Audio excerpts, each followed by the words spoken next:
Another feel-good story is maybe the weather, if you like the warm weather during the summer, right, Paul? Yeah, or the flat-out hot weather. It might be a little toasty for some of those outdoor eating venues this weekend, but still support your local businesses. It's just going to be hot. Not yet tonight. Coastal and bay fog still with us. You'll see that on our view from Sutro Tower in just a second, but it's still going to be clear inland, so better viewing conditions for the Persea meteor shower. We'll take a closer look at that coming up a little bit later on at 7 o'clock. Warming trend continues tomorrow. Not flat out hot just yet, but excessive heat inland Friday, at least through the weekend and even into early next week. Now we're keeping an eye on the tropics as well. This is Tropical Storm Elita, which was a 100-mile-an-hour sustained wind hurricane at this time yesterday. Those sustained winds have been cut in half, so it's now a tropical storm. It's going to completely fall apart over the next 24 hours, becoming a tropical depression tomorrow and then becoming just post-tropical as we head into Friday. But some of the moisture associated with this is actually going to sneak all the way up towards the Bay Area, way up in the atmosphere. So while we're not going to see any significant shower or thunderstorm chances, we are going to see at least a little cloud cover for the end of the work week. But it's still going to heat up. That fog not very widespread by early tomorrow morning, mainly right around the bay and along the coast, and it dissipates quickly, so good visibility is by tomorrow afternoon. Now into tomorrow night, here comes that cloud cover, some tropical moisture, but again, it's way up in the atmosphere, so I don't think it's going to feel humid down here at ground level, and we're not seeing any hint of a shower chance on Futurecast. Just those clouds scooting through.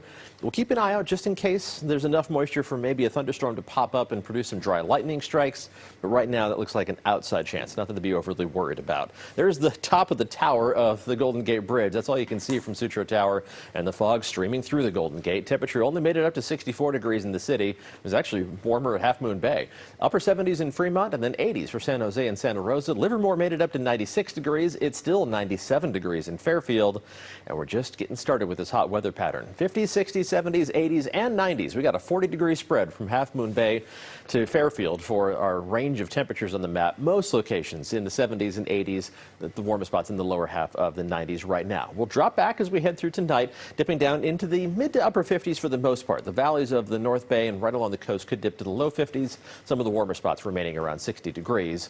High temperatures tomorrow, again, won't be oppressively hot just yet, but a good 5 to 10 degrees above normal. Even in the city, temperatures expected to rise up to above 70 degrees. Not along the coast, but you'll make the upper half of the 60s, and that's above normal.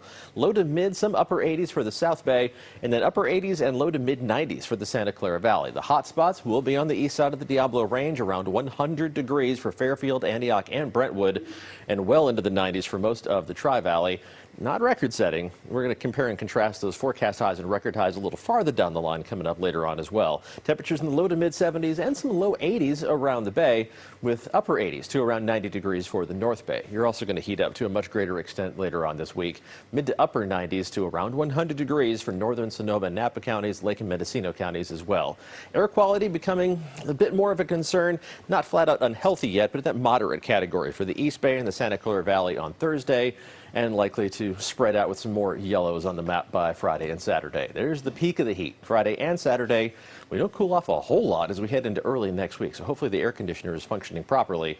Coming up at 6 o'clock, we'll take a look at this evening's rather toasty, hour-by-hour dog walking forecast.